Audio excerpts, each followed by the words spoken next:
बिस्मिल्लाहिर्रहमानिर्रहीम। अस्सलाम वालेकुम। आपका दोस्त सलमान हैदर। दुआ है परवरदिगार से कि उसने आपको और आपके अहले खाना को अपनी हिफ्ज़ व अमान में रखा हुआ। तीन अहम तरीन खबरें जो आपके साथ डिस्कस करनी है। दरिया को कूजे में बंद करना आपने सुना है, लेकिन जो रात को chief justice of Pakistan Umar Ata Bandial साहब ने जो सुओ मोटो एक्शन लिया, नोटिस लिया, उसके बाद वाकई पाकिस्तान के 80% मसाइल मौजूदा हालात में जो कलीमुल्ला समीउल्लाह के साथ जो जिगजैग करके चल रहे थे ना, उसका बेहतरीन हल निकल आया।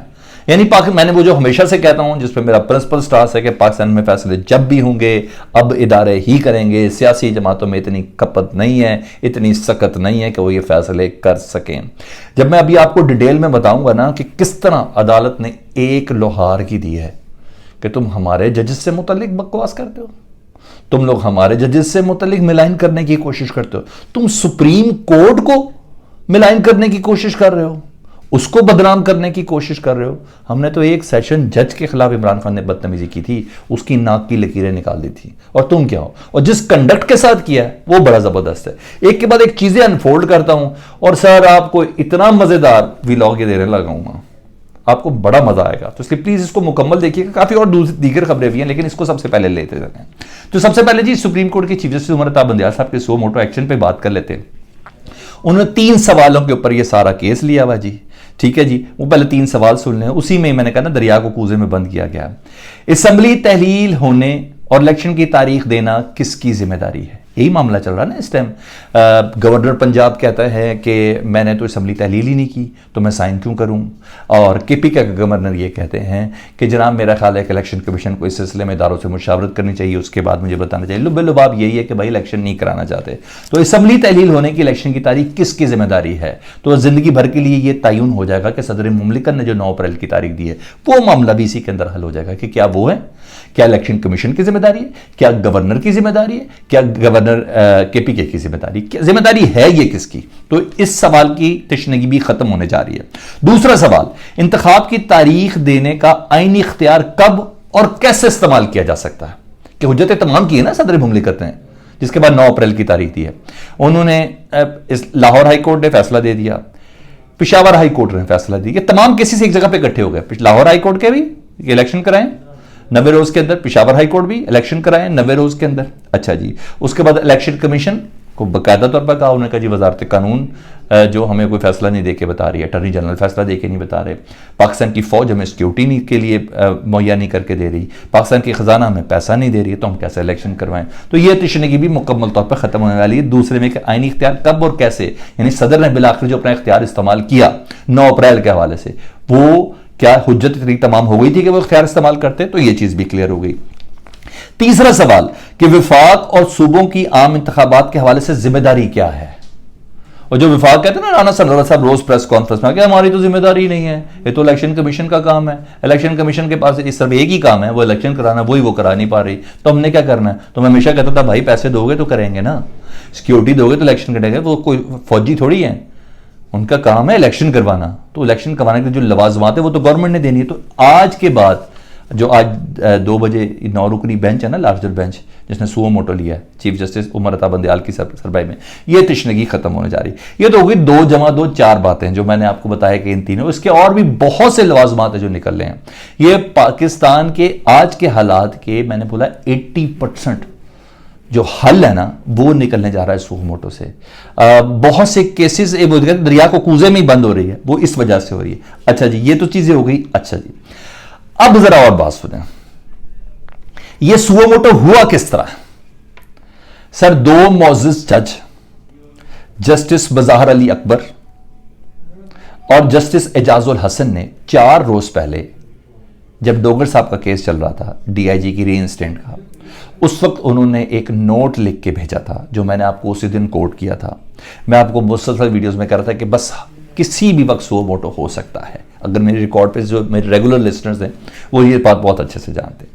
तो जस्टिस बज़ाहर अली अकबर और जस्टिस एजाजुल हसन ने ये नोट लिखा था chief justice of Pakistan Umar Ata Bandial को, क्योंकि सुओ मोटो सिर्फ चीफ जस्टिस ऑफ पाकिस्तान ले सकता है, और लेकिन नोट दीगर सीनियर जज दे सकते हैं कि सर हम सिफारिश करते हैं मौजूदा हालात को देखते हुए कि ये मफाद आमा का मामला है। ख़त के मुंदरजात दिए थे, मफाद आमा का मामला। इन दो जज मोअज़्ज़िज़ जज साहिबान ने ख़त लिखा था कि पाकिस्तान बहुत बड़े आइनी बहरान से दो चार होने लगा है, क्योंकि 90 रोज़ में मौजूदा हुकूमत इलेक्शन कराती भी नज़र नहीं आ रही, इलेक्शन कमीशन अपना काम करता हुआ नज़र नहीं आ रहा। तो प्लीज़ सो मोटो लें ताकि किसी बहुत बड़े आइनी बहरान से बचा जा सके।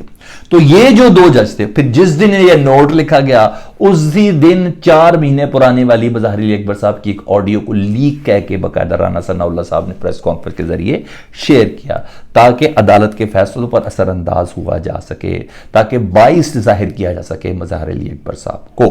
ठीक है। और अब तो खैर कल वज़ीर आज़म पाकिस्तान ने भी बोल दिया कि मैं वज़ीर आज़म की हैसियत से नहीं, मुस्लिम लीग नून के सदर की हैसियत से कह रहा हूँ कि जस्टिस मज़ाहिर अली अकबर और जस्टिस एजाजुल हसन के सामने हमारे केस पेश नहीं होंगे।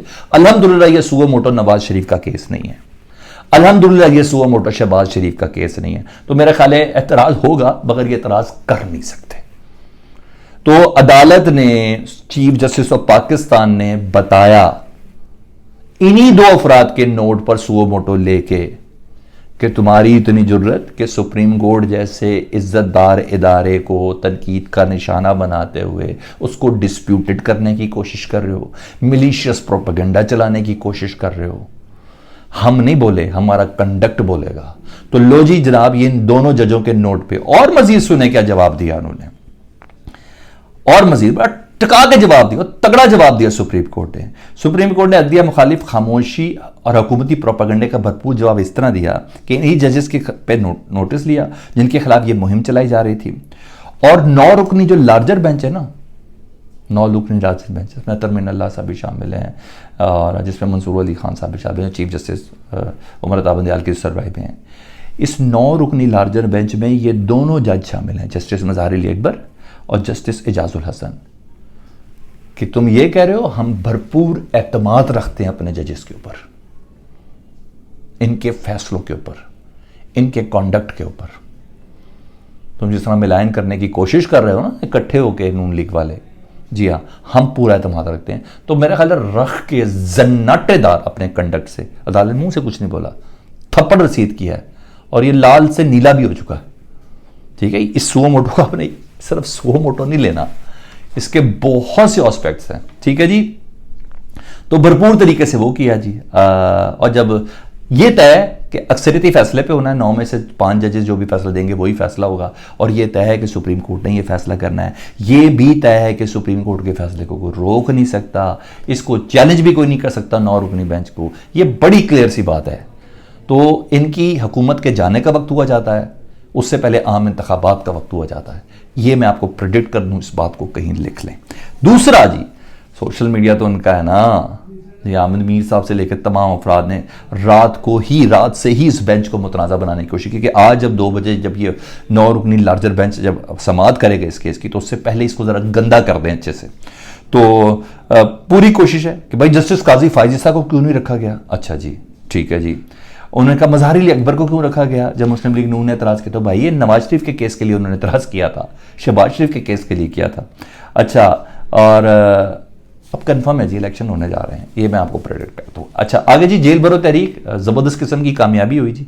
और पहले कहा जी 48 अफराद है, फिर रात को राना सनाउल्लाह साहब ने धमकियाँ शमकियाँ देते रात 10 बजे प्रेस कॉन्फ्रेंस करके दी जी, 9:30 बजे, 9:45 बजे। उन्होंने कहा जी 84 अफराद की तस्दीक हो चुकी है, और उन्होंने कहा लाहौर की अवाम का शुक्रिया अदा किया कि नाकाम रही है। अरे भाई, अगर नाकाम रही तो प्रेस कॉन्फ्रेंस करके क्यों बता रहे हो, उसका असर क्यों ज़ायल करने की कोशिश कर रहे हो। वज़ीर दाखिला साहब मुझे बता दें, इसका मतलब है जेल भरो तहरीक का इम्पैक्ट शो बहुत कामयाब रहा, उसका तगड़ा किस्म का असर और तासुर अवाम ने लिया, ये सब चीज़ें थी, तभी तो सीसीपी ऑफिस बंद करके चले गए थे। लेकिन बहरहाल उन्होंने अपनी तरफ से पूरी जेल भरो तहरीक को उन्होंने कहा जी नाकाम हो गई है, और साथ साथ उन्होंने धमकी भी दी थी कि इमरान खान साहब ने जो सियासी मुखालफत है उसको सियासी दुश्मनी में तब्दील कर दिया।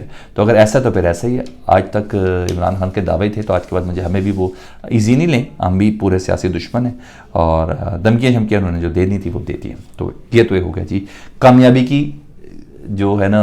उसने कहा मैंने यकीन किया, उसने इसरार किया मुझे शक गुजरा, उसने खाई कसम मैंने कहा झूठा है।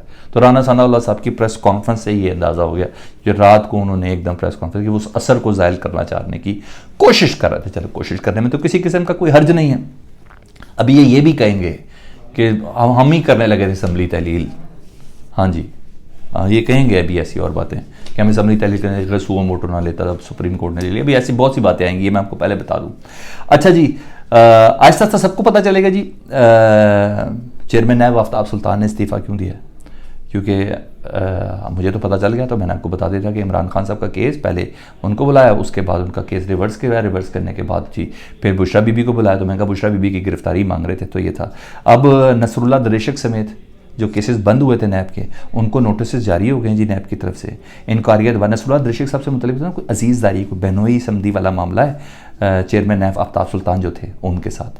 अब उनको भी तो सबक सिखाना ना आफ्ताब सुल्तान साहब को। जी हाँ, नसरुल्लाह दरेशक समेत बंद होने वाली नैब की इंक्वायरियाँ दोबारा खोलने का फैसला कर दिया है। और ये भी मैं बता दूँ, इस सारे मामले के पीछे पीपल्स पार्टी है कि जो डिप्टी चेयरमैन नैब है वो पीटीआई पीपल्स पार्टी के बहुत करीब तस्वुर किए जाते हैं। जनूबी पंजाब से पीपल्स पार्टी ने अपना हिस्सा लेना है, ये है सारा मामला, और कहीं ना कहीं पीपल्स पार्टी के बीच में होगी। ये अपडेट थी और ख़बरें और उसके तजिया था। फीडबैक से मतलब प्लीज़ मुझे ज़रूर बताइएगा। अपना बहुत ख्याल रखें। अल्लाहुम्मा सल्ली अला मुहम्मदिन व आले मुहम्मद।